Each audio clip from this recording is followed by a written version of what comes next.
welcome to the Global Fishing Forecast Grand Challenge Ask Me Anything session. Just so you know, this session is going to be recorded so that we can transcribe and have the information available afterward. So thanks again for being here and taking the time. My name is Angela Austin, and I'm the Challenge Program Manager at National Security Innovation Network. We will go until about 2:30, and let's see. I'd like to go over what we're going to discuss today. So I'm going to open it up with just some general information, and we're going to go and hope to create opportunities for them to become involved with the DoD and engage with the DoD and understand that landscape.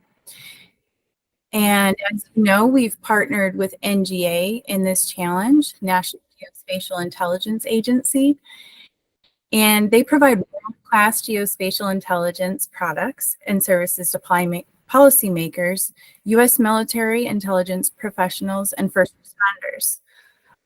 When we hear from Dr. Sean Hartling, he will go into a little bit more detail about their mission and what they do. Just to give some general information on this challenge, I'm going to go through, let's see, our timeline here. So we are currently in a solicitation period, and the deadline to submit the first forecast attempt is on February 16th. So this timeline here marks all of the important dates that we have upcoming. The proposal round is going to close on March 1st. So your deadline to submit ConOps and forecasts is March 1st. And then by March 25th, we will have the finalists, which in this case, we're selecting up to 10 that will be announced, and that will begin the pitch round. The pitch event will be May 20th. And then on May 24th, the pitch round closes. Again, that's another deadline for the ConOps submission. And in early summer, we don't have an exact date identified as of yet, but early summer, you can expect to hear the winners announced. And let's see here. So with that, I would like to walk you through one more thing before we move on to a speaker. Just quickly, if you look in your lower right corner of your screen, you'll see the arrow. If you click that and click second to the bottom, you'll see the activities button. And once you go in there, you should see Q&A. This is one way that you can initiate asking a question at any point during this session without having to raise your hand or verbally ask the question. So please feel free to use this tool as we're going along. And once we hear from our speakers and open it up to Q&A, you can go ahead and raise your hand. We'll ask for your name and who you're affiliated with, and then you can go ahead and ask your question that way as well. So I would like to now turn it over to Kate. Again, Kate Nixon Anania is an environmental economist with a background in fisheries management, and we're very excited to have her today and hear a little bit more about her understanding on a DoD level, how this falls within her scope. She works for Rand Corporation, currently on loan to OUSC policy, and coordinates with DoD's counter-IUU fishing activities to support the Maritime Safe Act's whole of government approach to counter IUU fishing activities. So Kate, please, thank you for coming, and please feel free to go ahead and tell us a little bit more. Hi, Angela. Thanks so much for that introduction. So as Angela said, I'm Kate Anania. I'm on loan to OSC Policy in the new Office of Arctic and Global Resilience. So relatively new to have an ocean desk. So a little bit of background about why DoD cares and why the U.S. government as a whole cares about IUU fishing. So IUU fishing stands for illegal, unreported, and unregulated fishing. And so that it's actually a much broader scope than what the DoD is concerned with. So unreported and unregulated has more to do with governance, a bit of kind of science back in there, and some reporting mechanisms that are really required to have a healthy and robust, sustainable fishery. But from DoD's perspective, we really have the ability to impact only the illegal side of IUU fishing. And the reasons why the U.S. government cares about IUU fishing as a whole are, I'm sure many of you know, this shouldn't be a surprise to any of you. It's not good for the environment.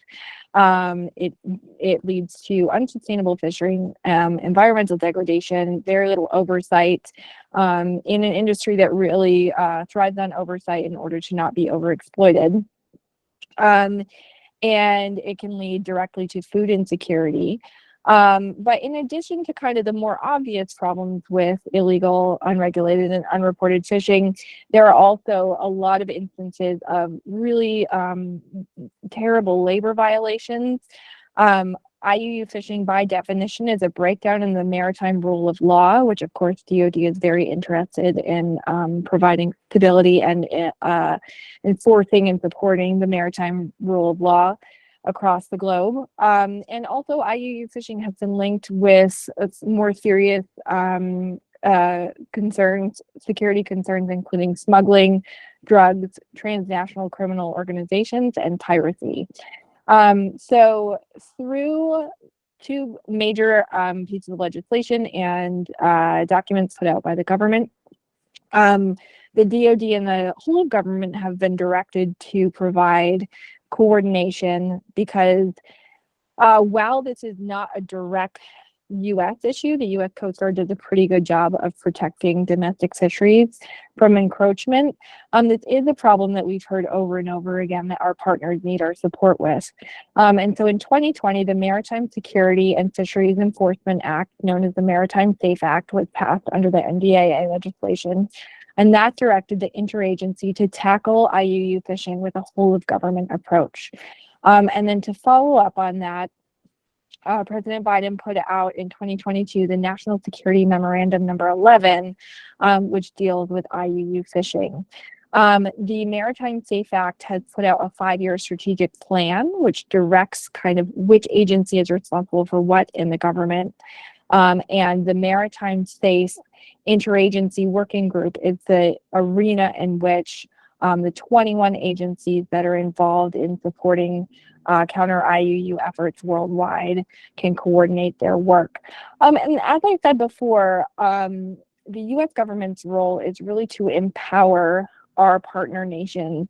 And so this is a space where DoD is maybe a little less comfortable. We are really have been tasked with a lot of support resources, including in providing data and data sharing and coordination. And this is one of the reasons I was so excited to hear about this NGA and NSIN competition, because the world of big data and data sharing and data transparency has really opened up what is possible in the world of countering IUU fishing, for especially for our partners that might not have the same level of at-sea law enforcement capability, but having increased visibility about what's going on or increased data support about what's going on in their EEZs is a huge tool that just didn't exist in the past for people who've been working on this issue for a long time. So that's why I'm really excited about this project, and I'm really looking forward to hearing all the questions that you all have today. Thank you. Thank you so much, Kate. And you are more than welcome to stay if you have the time available, but we understand if you need to leave for another meeting. Thanks again. Now I'd like to turn it over to Dr. Sean Hartling from NGA. He's a data scientist there and is going to speak more on the NGA perspective of this challenge. Awesome. Thanks, Angela. So good afternoon, everyone. Thanks for joining us for this Ask Me Anything session and your overall interest in the Global Fishing Forecasting Grand Fishing Challenge. That's a mouthful. And I'm very excited to see what new and innovative methods kind of arise throughout the course of this challenge. As mentioned, I work at the National Geospatial Intelligence Agency, or NGA for short, as a data scientist, and I've been involved with the issue of illegal, unreported, and unregulated fishing for a few years now. So for those of you who are unfamiliar with what we do, NGA provides world-class geospatial intelligence, otherwise referred to as GEOINT, products and services to policymakers, the U.S. military, other intelligence professionals, and first responders. GEOINT is the exploitation and analysis of imagery and geospatial information to describe, assess, and visually depict physical features and other geographically referenced activities on the Earth. So along with a variety of other tasks, NGA plays a critical role in the monitoring and analyzing maritime activities to include the detection of IUU fishing activity. So NGA collaborates with industry, Commonwealth partners, and academic institutions to kind of augment our intelligence capabilities, pursue innovative analytic approaches, and to broaden our understanding of illegal fishing writ large. We're hoping that this challenge will be able to further enhance those capabilities. So as Kate mentioned, IUU fishing is a broad term describing practices within the fishing industry that do not adhere to international and national laws and regulations. And while current systems exist to track suspected IUU fishing activity, it's really difficult to ascertain with a high level of confidence in confirming IUU fishing activity due to the complex nature of the logistical and legal environment of the open seas. These efforts are further complicated by varied international laws, informal agreements, deception techniques, and the fact that these events are occurring at a global scale amongst the insurmountable open seas beyond practical monitoring capabilities. So from an agency perspective, there's a need for timely and accurate detection of illegal fishing activity, and also for a structured approach towards the development of a predictive analysis framework for IUU fishing assessments. Our overall objective would be to leverage every source of geospatial information available. So think about a hybrid approach, not just pixels from an image, but also vector data to inform and provide context for our products and services. But in regards to illegal fishing, most of what we can conclude from our traditional GEOINT, such as imagery, is suspicious activity, whereas the definitive indicators of illegal fishing, such as the illegal catch and equipment, false logs, forced labor, and other violations, mostly require the proximity of a physical inspection. So NGA is looking for innovative, non-traditional sources and analytical services that provide new methods of discovering and describing objects and activities that are normally not obtainable through traditional imagery-derived data. Additionally, there's a need to expand these efforts to leverage large and disparate open source data sets, along with the fusion of imagery and geospatial data sets into consumable formats for our customers and analysts. So as I alluded to, the illegal fishing issue is highly complex in nature. The difficulties of stopping IUU fishing are many, but as consumers and even from a humanitarian standpoint, we all have a vested interest in reducing IUU fishing. So we thank you for taking on this challenge, and we really look forward to seeing what you all can come up with. So good luck. That's my time. I'll pass it over to Angela. Thank you so much, Dr. Hartling, for coming and speaking on that today. We appreciate it.